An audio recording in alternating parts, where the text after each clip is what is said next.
Well, hey guys, welcome back. And Thorzak's here. What I'm doing right now is I'm swaging the primer pockets on this LC65 brass. These ones have already been done. I don't know if you guys can see that or not. This is what they look like.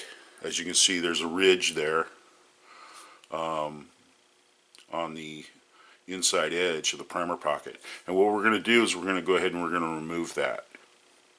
Now, I have a Dillon, Super Swager 600. This machine is awesome. If you can afford one, yeah, go ahead and buy one. But that's not the point that I'm trying to make here. The point I'm trying to make here is that we've always had the ability to do this within the restraints of the confinements of our budgets, and there's been a lot of guys out there that have bought these. They say they're junk. You bend the rods in them. You can put too much power on the ram itself, and then you end up bending the rod in them, and and a lot of people just abandon them. One thing we have to remember, guys, we're swaging, okay? We are actually forging a new primer pocket in there. Now, the one thing that the instructions with the primer pocket swager combo from RCBS doesn't come with in the instructions, and they don't tell you, is that you need lubricant.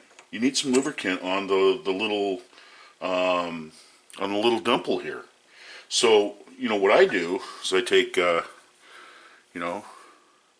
Imperial sizing dye wax,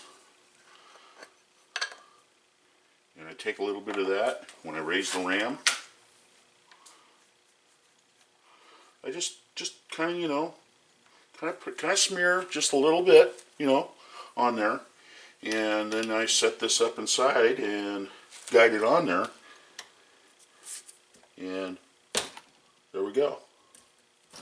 Come back down, knock it off of there, and then what I do just for extra measure is I turn it 180 degrees, I put it back up in there, and knock it off.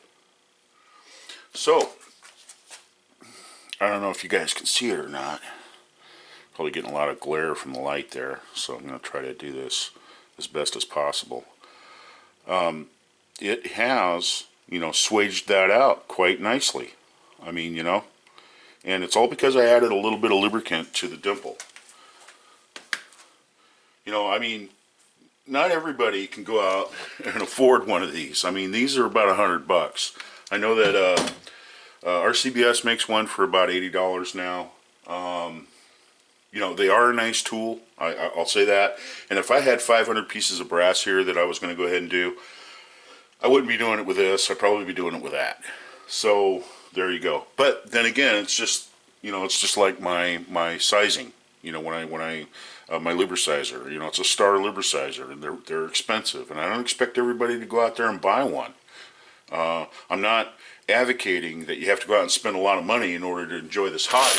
I mean, you can get the same results, but it's just going to go ahead and it's going to take you a little more time, and that's basically what you're saving is just time.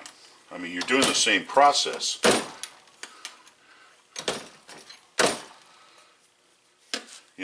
But you're just saving a little bit of time there. And as you guys can see, it's swaged that out very nice. Now when I go to seat the primers, I'm going to go ahead and I'm going to use a hand primer, a Lee hand primer, and go ahead and seat these primers when I'm ready to do that. But the next step that I'm going to go ahead and do is I'm going to go ahead and resize the brass, and I'm also going to go ahead and adjust my die to the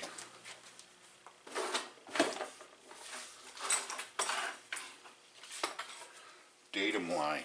I'm going to go ahead and adjust my die to the datum line so I can get the datum line just right, so when I reload the brass it won't have any headspace problems. That's an important thing to do. Now, I bought my kit back when Stony Point was still making them. Hornady offers them now, and for a measurement process they work close enough. I mean, You use a pair of dial calipers. You know, RCBS sells a tool that's all self-contained. You put it in there and you screw them together, and it has the lines on it. That works real well, but it's caliber specific. At least with a Stony Point unit, you're going to go ahead and you're going to have the versatility of doing all kinds of different calibers with it. They do make a base that goes on the jaw of your caliper to keep them flat. But then again, you know, it was like I was saying earlier, is this completely flat? You know, is the bolt face completely flat?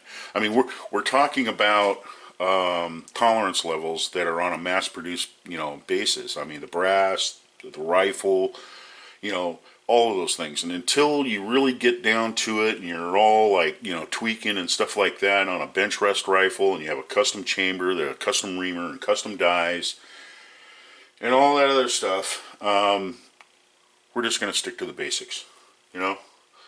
That's the main thing. Just go ahead and stick to the bases. We're just going to go ahead and we're going to reload some ammo, and we're going to go out and shoot that ammo and see how it does. So anyway, so that's what I got going this morning.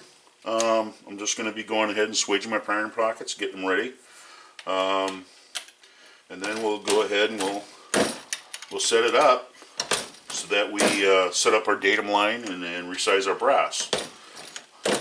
So anyway, with that being said, I'm going to finish up this, and then we'll move on to then. So you guys don't need to watch all this. All right? I'll be back in a few.